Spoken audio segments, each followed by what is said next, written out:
جی کہتے ہیں کہ یہاں پر اطاعت شیطان کو شرک کہہ دیا گیا، تو شیطان بھی غیر اللہ ہے اور کچھ اور بھی غیر اللہ ہے بظاہر.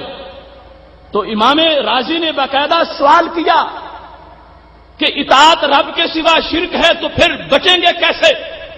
اطاعت تو ہم نبی علیہ السلام کی بھی کرتے ہیں، اطاعت خلفائے راشدین کی بھی کرتے ہیں، اطاعت ائمہ مجتہدین بھی کرتے ہیں، اطاعت ہم اپنے اساتذہ کی والدین کی بھی کرتے ہیں. تو اطاعت رب کے سوا کسی کی کرنا اگر شرک ہے تو پھر بچے گا کوئی کیسے؟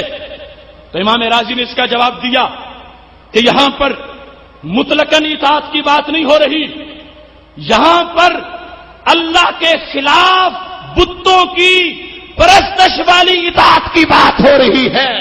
لہذا اس جگہ نبی علیہ السلام کی اطاعت کی بات نہیں، یہاں پر صحابہ کی اطاعت کی بات نہیں، یہاں پر اساتذہ یا ائمہ کی اطاعت کی بات نہیں. وہ تو لوگوں کو رب کے در میں جھکاتے ہیں، رب کے سجدے کراتے ہیں، اور یہاں جو رب ذوالجلال ناراض ہو رہا ہے کہ تم نے اس کی اطاعت شیطان کی کیوں کی، اس لیے ناراض ہو رہا ہے کہ وہ اطاعت بندے کو بت پرست بنا دیتی ہے. اس بنیاد پر اسے عبادت سے تعبیر کیا گیا ہے اور واضح کیا گیا ہے کہ بت پرست شیطان کی عبادت کرنے والے اصل میں بتوں کی عبادت کرنے والے ہیں، چونکہ شیطان نے کروائی ہے، رب نے منسوب اس کی طرف سے کر دی ہے. لہذا ہمارا معیار الوہیت برقرار ہے. جو شیطان کے پجاری مشرک ہیں تو کس لیے کہ وہ بتوں کو سجدہ کرنے والے ہیں. محتشم سامعین حضرات، یہاں اس امر کو واضح کرنے کے لیے جو پیچھے ہم نے عقیدہ توحید سیمینار کے اندر بات پیش کی تھی، اس کے مقابلے میں میں نے کہا یہ امت توحید ہے، عظمت توحید یہ ہے. اس امت توحید نے آج تک اس پہ پہرا دیا ہے. پہلی امتیں بدل جاتی تھیں، بگڑ جاتی تھیں، لوٹ جاتا تھا سب کچھ ان کا، صدیوں میں نہیں سالوں میں بدل جاتے تھے. مگر یہ آخری امت ہے، خیر الامت ہے، اس کے پاس قرآن ہے، نہ اس کا قرآن بدلا ہے نہ خود بدلی ہے، یعنی اصل عقیدہ توحید پر قائم ہے. عملی کوتاہی تو آ گئی اور اس کی بات نہیں ہو رہی. عقیدہ توحید اصل امت کا قائم ہے. اکا دکا واقعات وہ شاد ہوتے ہیں، لیکن اصل ہر گلی میں، ہر محلے میں آج بھی پوری امت مسلمہ اپنے حقیقی عقیدہ توحید کے ساتھ قائم ہے. اس پر ان لوگوں نے، اب دیکھو ان کی ہماری جنگ کیا ہے. وہ کہتے ہیں یہ امت یہود جیسی ہے، یہ امت عیسائیوں جیسی ہے، جیسے وہ بدل گئے اسے یہ بھی بدل گئی. ہم کہتے ہیں نہیں، یہ ہے امت سردار امت، وہ ختم ہو گئے، وہ خراب ہو گئے. لیکن ہمارے نبی علیہ السلام تو آخری نبی بن کے آئے ہیں. آپ کی ختم نبوت کا فیض ہے، ہمیشہ کے لیے توحید برقرار رہے گی. آپ نے قرآن کا ذکر کرتے ہوئے فرمایا تھا، بخاری شریف میں ہے، ارجو ان اکون اکثرہم تابعا، جب میرا قرآن ہمیشہ رہے گا تو میرا کلمہ پڑھنے والے بڑھتے رہیں گے، مزید ہوتے رہیں گے. جتنی میری امت ہوگی اتنی سارے نبیوں کی ملا کے کسی کی امت نہیں ہوگی. اب ان کی دلیل سنو، حیران رہ جاؤ گے کہ انہیں کس چیز کا کھوج لگانے کے لیے اللہ نے انہیں اس رستے پہ لگایا ہوا ہے. مسلم شریف سے حدیث پیش کرتے ہیں، حضرت ابو سعید خدری رضی اللہ تعالیٰ عنہ کی روایت ہے کہ نبی اکرم صلی اللہ علیہ وسلم نے ارشاد فرمایا، لَتَتَّبِعُنَّ سَنَنَ الَّذِينَ مِنْ قَبْلِكُمْ شِبْرًا بِشِبْرٍ وَذِرَاعًا بِذِرَاعٍ، کہ ہمارے نبی علیہ السلام نے فرمایا ہے میری امت تم ضرور ان پہلوں کی پیروی کرو گے، ان جیسے ہو جاؤ گے. کیسے؟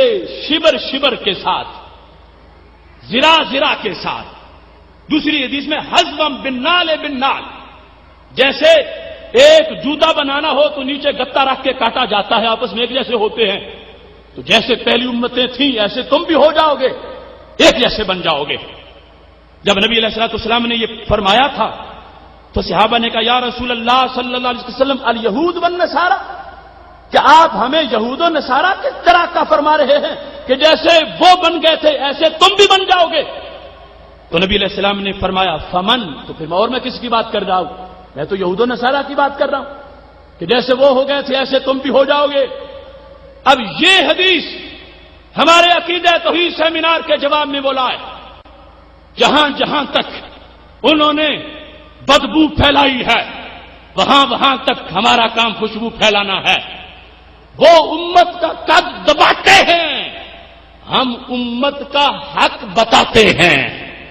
جو شان ہے وہ ماننی چاہیے، جو کمزوری ہے اس کا اعتراف ہے۔ کس کس میں بدل گئے اور کس کس میں نہیں بدلے؟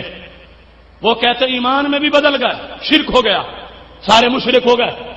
میں کہتا ہوں مشرک ہو گئے پھر امت پیچھے کیا بچی؟ یہاں پر امت رہے گی، امت سے نہیں نکلے گی۔ جو تبدیلی آ گئی وہ ایسی ہوگی کہ جس کے باوجود امت ہی رہے گی۔ وہ تبدیلی عمل کے لحاظ سے ہے، عقیدے کے لحاظ سے، سارے بولو عقیدے کے لحاظ سے نہیں ہے۔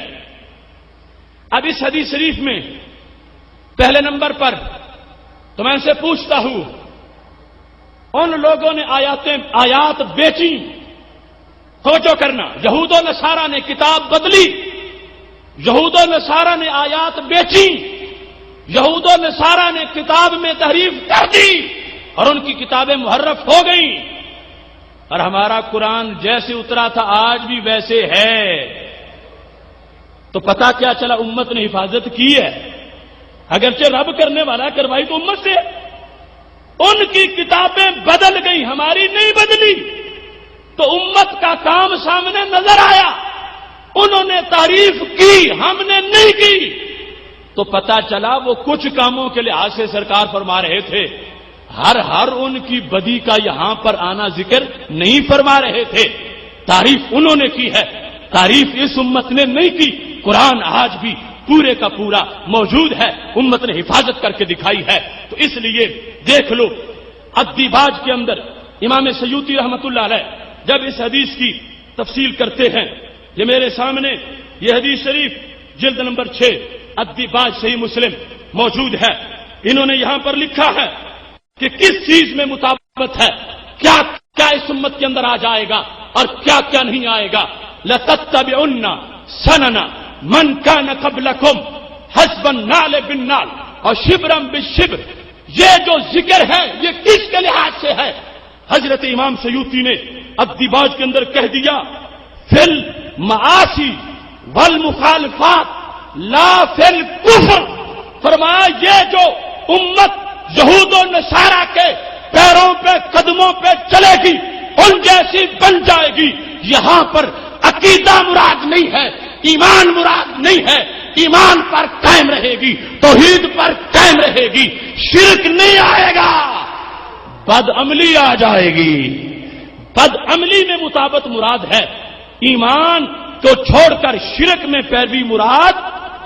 سارے بولو شرک میں پیروی مراد، شرک میں پیروی مراد۔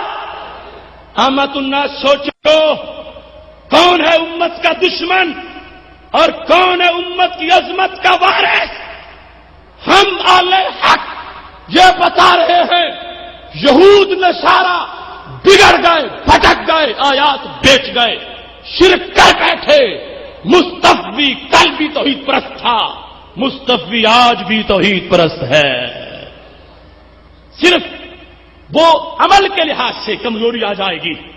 یہاں تک فرما وہ اگر گو کے سوراخ میں داخل ہوئے تم بھی ہو جاؤ گے، لیکن کفر مراد نہیں ہے، شرک مراد نہیں ہے۔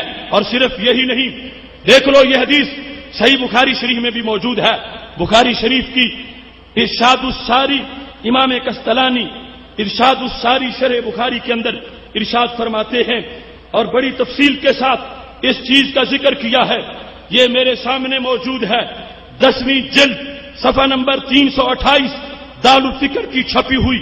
امام قسطلانی کہتے ہیں اس حدیث کا مطلب یہ کوئی نہ سمجھے کہ یہ امت بھی ان جیسی مشرک بنے گی، ان جیسی کافر بن جائے گی۔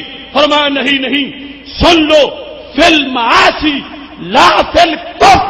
یہ جو سرکار دو عالم صلی اللہ علیہ وسلم نے نشاندہی فرمائی تھی کہ میری امت کے اندر یہود و نصارہ جیسے کام آ جائیں گے، فرمایا وہ گناہ کے کام آ گئے یا آ سکتے ہیں یا جن کا ذکر کیا گیا تھا، مگر عقیدے کے لحاظ سے سرکار نے اپنی امت کو ان جیسا نہیں کہا کفر و شرک کے لحاظ سے اپنی امت کو یہود و نصارہ جیسا نہیں کہا. یہود و نصارہ کفر و شرک میں ڈوب گئے. سرکار کی امت کل بھی توحید پرست تھی، آج بھی توحید پرست ہے. تکبیر، نعرہ رسالت، معبود امام مسجود امام، ایک خدا ایک خدا، معبود امام مسجود امام، معبود امام مسجود امام، حاجت روا با اذن خدا، حاجت روا با اذن خدا. محتشم سامعین حضرات، پہلے 2 سیمیناروں میں ہم نے ایک حدیث کی تفصیلاً بحث کی تھی جو بخاری شریف میں ہے، واللہ ما اخاف علیکم ان تشرکوا بعدی. میرے نبی علیہ السلام نے فرمایا مجھے تمہارا مشرک ہونے کا کوئی خطرہ نہیں ہے میرے بعد. اس حدیث پر ہم نے دونوں سیمینارز میں دلائل دیے کہ قوم میں پوری امت مراد ہے، قوم کے اندر پوری امت ہے، صرف صحابہ کرام علیہم رضوان کی بات نہیں ہے. لیکن وہ پھر بھی قوم کی وجہ سے ہیر پھیر کرتے رہے. حالانکہ جب کہا جائے کن تم خیر امت اخرجت للناس، خطاب کو صحابہ کو تھا، اور آج سینے پہ یہ ہاتھ مارتے ہیں. اس وقت کن تم میں تم کو بھی اپنے آپ کو بھی شامل کر لیتے ہیں، اور یہاں ان کو درد ہوتا ہے. میں ایسی حدیث تلاش کر کے لایا ہوں جہاں لفظ قوم ہے ہی نہیں، لفظ امت ہے. چلو ہمیں قوم سے تو کوئی نکالنے کی کوشش کر سکتا، امت تو ساری امت ہے. جیسے صحابہ میرے نبی علیہ السلام کی امت ہے، ایسے بعد والے بھی امت ہیں. تو امت سے کون نکال سکے گا؟ اس واسطے میں وہ حدیث شریف اختصار کے ساتھ پیش کرتا ہوں. مستدرک للحاکم کے اندر وہ حدیث شریف تفسیر سے موجود ہے. اس کے علاوہ ذہبی کی سیجر و علام نوبلا میں بھی موجود ہے. اس کے علاوہ ابو داؤد شریف میں، ابن ماجہ میں بھی موجود ہے. اس کے علاوہ مسند امام احمد بن حنبل میں بھی موجود ہے. کتاب الزہد میں بھی موجود ہے. بہقی کی شعب ایمان میں بھی موجود ہے. ابو نعیم کی حلیہ میں بھی موجود ہے. میرے محبوب علیہ الصلوۃ والسلام کا فرمان سنو. میرے محبوب علیہ الصلوۃ والسلام کا ایک ایک لفظ قیامت تک کی غیب کی خبریں بھی دیتا ہے، مشکل کشائی بھی کرتا ہے، حاجت روائی بھی کرتا ہے. آج جو ہمیں مشکل پیش آنی تھی میرے نبی علیہ السلام نے 14 صدیاں پہلے ہی حل فرما دی ہے.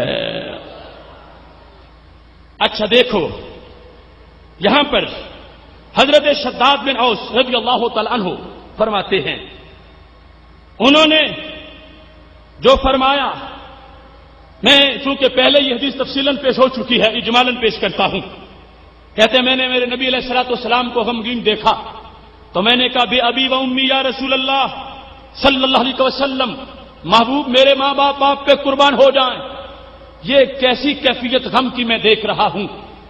تو میرے نبی علیہ الصلوۃ والسلام نے فرمایا امر اتخوف علی امتی من بعدی، ایک کام ہے جس کا مجھے میرے بعد امت پہ خطرہ ہے. کس پر؟ لفظ امت ہے. دوسری جگہ ہے 2 کام، ان میں شہوت خفیہ کو علیحدہ شمار کیا، اس میں ایک ہی جگہ. بہرحال ہر جگہ میرے پاس اس حدیث کے 30 ماخذ ہیں، 30، اور سند ثابت کرنا میری ذمہ داری ہے. امام حاکم نے اس کو صحیح الاسناد کہا. امام ذہبی نے کہا اگر بعض سندیں اس کی کمزور ہیں بعض جگہ پر، مگر اس کے شواہد موجود ہیں. ابن صلاح نے مقدمہ ابن صلاح میں لکھا ہے کہ جب ایک حدیث کی سندیں کئی ہوں، اگرچہ ضعیف بھی ہوں، تو مل کے قوت کا فائدہ دے جاتی ہیں. لیکن اس کی تو صحیح سندیں بھی موجود ہیں. اس بنیاد پر میں ڈنکے کی چوٹ پہ کہہ رہا ہوں، میرے نبی علیہ الصلوۃ والسلام نے کیا فرمایا؟ امر اتخوف علی امتی، بولو علی امتی من بعدی، مجھے میرے بعد میری امت پر جس کا خطرہ ہے میں اس کی وجہ سے میں غمگین ہوں. مستدرک للحاکم کی جلد نمبر 5 ہے، صفحہ نمبر 470 ہے. اور اسی طرح بہقی شعب ایمان کی جلد نمبر 5 ہے، صفحہ نمبر 333 ہے. مسند امام احمد کی جلد نمبر 5 ہے، صفحہ نمبر 835 ہے. حلیۃ الاولیاء کی جلد نمبر 1 ہے، صفحہ نمبر 247 ہے. متعدد مقامات پر حدیث موجود ہے. اب گھبرانا نہیں، اس میں تھوڑا سا مشکل وقت آئے گا، لیکن فوراً ہی ہوا کا رخ بدل جائے گا.